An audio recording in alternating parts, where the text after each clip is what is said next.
Hey everybody. So I apologize if my voice isn't as good as it normally is. Um, my voice box just was really bad one morning, and I don't know, I'm still kind of recovering from it. But I really wanted to talk about Star Trek Into Darkness since I am about a day late or so since I did see it. Um, and I wanted to make sure I did it before it was too late to do it. Um, so Star Trek Into Darkness, you guys, it's the second J.J. Abrams Star Trek film. It takes place after the first film that he did, um, but you get the impression that the gang has been around for a while now, and that they've been on all these Enterprise adventures for a while now, and basically Kirk gets and like I said, like all my reviews, basically I'll try to keep this as spoiler free as possible, but I do want to give you an idea of mine of what the film is about. Like I said, without doing any spoilers. So basically, they go on this big journey at the beginning, and you only get to see part of it, kind of to get you sucked into the film. Um, Basically, Kirk gets in trouble, and he loses his rights to the Enterprise pretty much back on Earth when they return to it. And so they're back on Earth, and there's this big deal with this guy named John Harrison, played by Benedict Cumberbatch, and Kirk's Enterprise team is involved with the whole thing, and basically they have to go after him since they find out he is involved with the Klingons, um, and he's hiding out in a place that they're very much connected to. So basically, the film is about them going after this John Harrison guy because he's done a lot of trouble with the Enterprise team. He's done a lot of trouble on Earth, has killed a lot of innocent people. Um, and there's something aboard the Enterprise that's connected to John Harrison that he really wants, so that he has a reason for going after Kirk and Spock and the whole team. So basically, it's them taking down this man who is more than just this John Harrison guy that you're that has been advertised in the trailers. So there's more layering to that character, but it would have to be a spoiler review though in order to get into more detail who that guy is.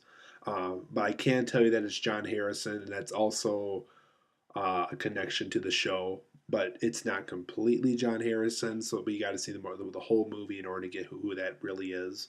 Um, but I really enjoyed this film, you guys. In fact, the weird thing with me is I actually didn't like the first J.J. Abrams Star Trek film. It was a little bit too teen soap opera-ish for me. I thought it just wasn't a very entertaining film. I didn't think. There's a lot of things they did with it that I thought were just a really bizarre and just like weirdly chosen for it. Um, and I didn't think that Spock and Kirk were as connected as they were in this film. I like how in this film they actually felt like friends and team leaders and all that kind of stuff. Um, but I thought this was a great this is for the positives. I thought this was a great third party attraction film for Star Trek. Even if you don't like Star Trek, it's a very good film to go see. It's just a very well done film, and it's you don't have to know a lot about Star Trek in order to have it, in order to get it. It's just a lot of fun. A lot of great special effects and action and storyline here, and a lot of emotional depth. We really care about the characters in this. It was a really well done film. And look for the cameo appearance by Leonard Nimoy. Leonard Nimoy was the original Spock, and he has a cameo in this film at one point, and he's a little significant. I'll just leave it at that. Um, I apologize for my voice box. I don't know what happened to it. Um, Kirk and Spock have tons of epic moments in this film. If you really thought kind of like me that they weren't given a lot to do in the first film, this film definitely makes up for it. It's a huge adventure where they get a lot of cool things to do, and I think this film really represents what they are really meant to be in the whole Star Trek story. Like like Kirk is this leader and Spock is this intellectual man that knows a lot about these certain things, but can also keep a good fight with him when he needs to and all that kind of stuff. The Klingons are back, so if you're hoping for another Star Trek film where the Klingons are involved, they are. So I think once again you'll be happy with this. Um, the opening scene and its engagements, it really keeps you it really kind of sets up for what the whole film is, kind of what you're getting into. Um, like Kirk and Spock and what each member of the Enterprise, what their role is. I think that the opening scene really establishes that very well.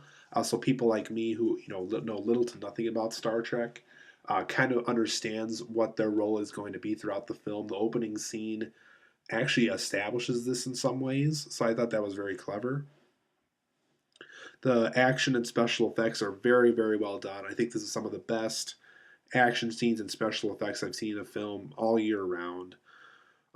Benedict Cumberbatch was a great villain in this, so if you're hoping for Benedict Cumberbatch to do something good, good performance and something good to do in the film, you'll be very happy because he does get a lot of really cool things to do in this film.